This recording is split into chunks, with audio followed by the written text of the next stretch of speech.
താഴെ വീണ് കിടക്കുന്ന ഒരു മരക്കഷ്ണത്തിൽ ഓറഞ്ച് നിറത്തിൽ നല്ല ഭംഗിയുള്ള എന്തോ വളരുന്നത് കണ്ടിട്ട് ചെടികളാണോ പൂക്കളാണോ എന്നൊക്കെ സംശയം തോന്നി. ഞാനത് ഫോട്ടോ എടുത്തിട്ട് ഗൂഗിളിൽ സെർച്ച് ചെയ്തപ്പോൾ മനസ്സിലാക്കിയത് എന്താണെന്നറിയോ? ഇത് ഡാക്രിയോമൈസസ് സ്പാത്തുലാരിയ എന്ന് പറയുന്ന ഓറഞ്ച് നിറത്തിലുള്ള ഭക്ഷ്യയോഗ്യമായിട്ടുള്ള ജെല്ലി ഫംഗസ് ആണ്. ഭക്ഷ്യവ്യവസായത്തിൽ ഒരു അഡിക്റ്റീവായിട്ട് ഉപയോഗിക്കുന്നതിനാൽ വാണിജ്യപരമായിട്ട് വിദേശ രാജ്യങ്ങളിൽ ഇതിനെ കൃഷി ചെയ്യുന്നുണ്ട്. ഇത് സ്പൂണിന്റെ ആകൃതിയിലാണ് ഉള്ളത്.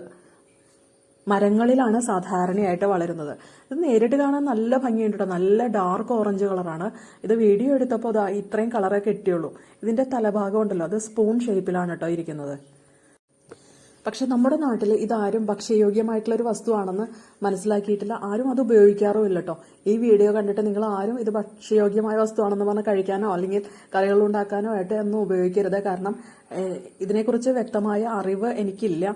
പക്ഷെ നല്ല ഭംഗിയിൽ ഒരു മരത്തടിയിൽ ഇങ്ങനെ ഉണ്ടായി നിൽക്കുന്നത് കണ്ടിട്ട് ഒരു കൗതുകം കൊണ്ട് വീഡിയോ എടുത്ത് കാണിക്കുന്നതാണ് കേട്ടോ നിങ്ങൾക്ക്. അപ്പോൾ ഇത് ഇങ്ങനെയുള്ള വസ്തുക്കളൊക്കെ നമ്മുടെ പ്രകൃതിയിലുണ്ട്. ഇത് കണ്ടെത്തുക, അതിന് എന്താണ് അതിന്റെ ഉപയോഗം എന്നൊക്കെ നമ്മൾ മനസ്സിലാക്കുക. കുറെ കാര്യങ്ങൾ നമുക്ക് അറിയാനെങ്കിലും പറ്റുമല്ലോ. അപ്പോൾ ആ ഒരു കൗതുകം കൊണ്ട് മാത്രം ഞാൻ ഈ വീഡിയോ ചെയ്യുന്നതാണ് കേട്ടോ. ഈ വീഡിയോ കണ്ടതിന്റെ പേരിൽ ആരും കഴിക്കാനായിട്ട് ഉപയോഗിക്കരുത്.